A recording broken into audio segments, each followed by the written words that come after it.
Bonjour les amis, j'espère que vous allez bien. Dans la précédente vidéo, je vous ai dit que nous allons changer de thème. Mais après avoir réfléchi un petit peu, je ne vois pas vraiment l'utilité de changer de thème à ce stade-là. Donc on va garder le thème par défaut, 2019. C'est un thème installé par défaut avec WordPress, on va le garder. Entre autres, j'ai créé 4 pages, plutôt 3. About Page, Contact, Blog.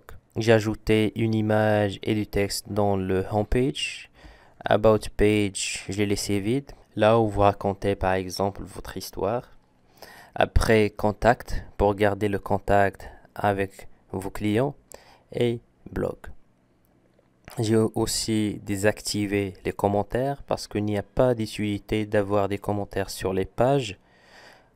Oui, on comprend que c'est bien d'avoir des commentaires sur des blog posts, sur les articles, mais pas sur les pages. Et donc, on passe à l'installation de WooCommerce. Il existe plusieurs méthodes pour installer WooCommerce. La plus simple, c'est d'aller à Extensions, Ajouter,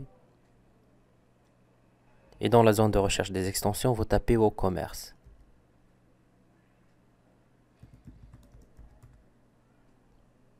Et comme vous voyez, il y a 5 millions et plus d'installations activées. Tout simplement, vous cliquez sur Installer. Une fois l'installation terminée, vous activez l'extension. Et cette page s'affiche. Ça s'appelle Welcome Wizard. Donc cette page est très importante. Premièrement, il faut dire où se situe votre boutique. Par exemple, France. La deuxième chose très importante, c'est la currency, la devise. Pour notre cas, on va utiliser l'euro. L'adresse aussi très importante. Si vous gérez par exemple plusieurs boutiques, vous ajoutez l'adresse du principal boutique. Adresse 1, 2, 3. Par exemple, la ville Paris, code postal 1, 2, 3, 4, 5. Quel type de produit envisagez-vous de vendre? Donc, je vais choisir, je prévois de vendre des produits physiques et numériques. Et pour des stores réels en ligne, je vous recommande vivement de laisser cette partie-là cochée. Pour notre cas, je vais décocher cette case. Et je vais cliquer sur Partie. Cette page, c'est par rapport aux méthodes de paiement utilisées sur votre store. Je vous recommande vivement d'utiliser deux méthodes de paiement. En cas de panne d'une méthode, l'autre va continuer de fonctionner. C'est juste en cas de panne, on va assurer une continuité de service. Stripe, c'est un payment gateway. Il prend en charge le traitement des cartes bancaires pour votre site.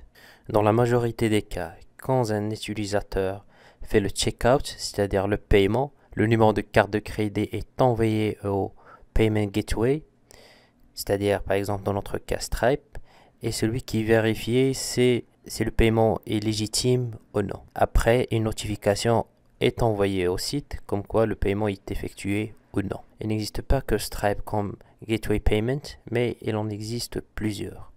Donc Stripe, c'est l'un parmi plusieurs. La deuxième méthode de paiement, c'est PayPal. C'est une banque en ligne. Vous avez de l'argent sur votre compte PayPal, vous pouvez effectuer des achats en ligne sans passer par votre carte bancaire. Donc, on va utiliser Stripe et on va utiliser PayPal. Je vais décocher ces deux cases pour créer un compte Stripe et PayPal avec une autre adresse mail. Il y a aussi d'autres méthodes de paiement hors ligne, par exemple cash on delivery. Si vous acceptez le cash on delivery, paiement à la livraison. Et quand vous voyez paiement par chèque, paiement par virement bancaire. Donc, si l'une des options vous intéresse, vous la cochez. Après, on va cliquer sur continuer. En cliquant sur continuer, les deux extensions Stripe et PayPal vont être installées automatiquement par Wizard. Donc, je clique sur continuer. La page expédition ou shipping en anglais. Par défaut, il y a la création de deux zones d'expédition. Par exemple, en France, par exemple, on va adopter une livraison gratuite. Et en dehors de la France, un taux forfaitaire par exemple de 20 euros. En anglais, taux forfaitaire se traduit par flat rate. Nous utilisons kilogrammes pour les poids, des produits et centimètres pour les dimensions. Ok, vous pouvez changer par rapport à ce que vous allez vendre sur votre site et vous cliquez sur continuer. Après, le wizard nous propose des fonctionnalités à rajouter, par exemple le thème Storefront. Je vous recommande de travailler avec ce thème gratuit. Il donne plein de belles choses gratuitement. Aussi, vous pouvez bénéficier des tags automatisés, l'intégration de MailChimp, de Facebook. Je vous recommande de désactiver ces deux. Et comme je travaille sur un poste local, je ne peux pas bénéficier de tags automatisés parce que je dois utiliser Jetpack et je dois me connecter à wordpress.com et ce n'est pas possible en local. Mais pour bénéficier de cette option, il faut avoir un live server, un vrai serveur sur lequel votre site WordPress est hébergé. Donc, je décoche tags automatisés. J'ai laissé le taux de calcul de taxes activé pour vous montrer que ça ne va pas marcher en local. Donc, continuez avec Jetpack. Désolé, nous ne sommes pas parvenus à connecter Jetpack. Accédez à l'onglet extension pour connecter Jetpack afin de pouvoir terminer la configuration de votre boutique. Finir l'installation de votre boutique. Et voilà, WooCommerce est installé avec succès. Il nous propose ici de commencer la création d'un produit. Ça, on va le voir par la suite. Maintenant, qu'est-ce que je vais faire? Je vais me rendre à la page d'administration.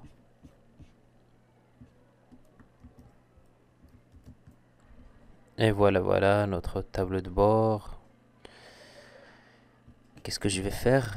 Je vais revenir à extension installée.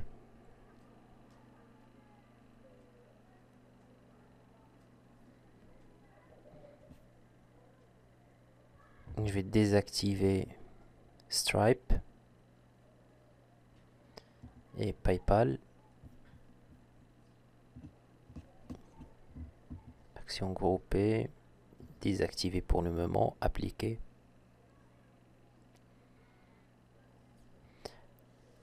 Ainsi que je vais revenir à thème pour réactiver mon thème 2019.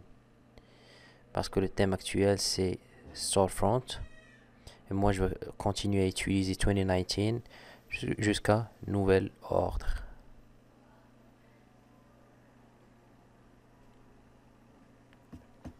Je reviens au tableau de bord.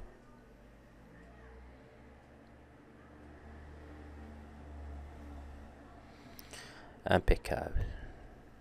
J'ai un tableau de bord beaucoup plus clean. La deuxième méthode pour installer WooCommerce, c'est d'aller au site woocommerce.com. Puis vous cliquez sur Get Started. Ici, vous devrez vous connecter à woocommerce.com. Si vous avez un compte sur wordpress.com, vous pouvez l'utiliser. Donc, vous donnez votre adresse mail, votre identifiant et le mot de passe et vous cliquez sur créer votre compte. Après, un wizard va commencer à vous poser des questions. Par exemple, si vous voulez développer ce site pour un client ou pour vous-même. Après, vous choisissez la catégorie, le type de produit que vous allez vendre, physique ou numérique, et comment les gens vont payer sur votre site. One payment, subscription et d'autres options. Et à la fin, il vous aide à installer WooCommerce très facilement. Soit vous téléchargez le zip lui-même. Une autre option, c'est il va vous proposer de donner votre adresse web, par exemple opentuto.com, et il va installer directement l'extension sur votre installation WordPress. Il y a une autre et dernière option que je ne me rappelle pas. Une fois que vous faites toutes ces étapes-là, vous revenez à votre dashboard, tableau de bord, et vous exécutez les mêmes steps que nous allons utiliser pour activer l'extension WooCommerce. Voilà, donc c'est tout ce qui concerne cette vidéo. Si vous avez des questions, n'hésitez pas. Merci et à la prochaine. Bye bye.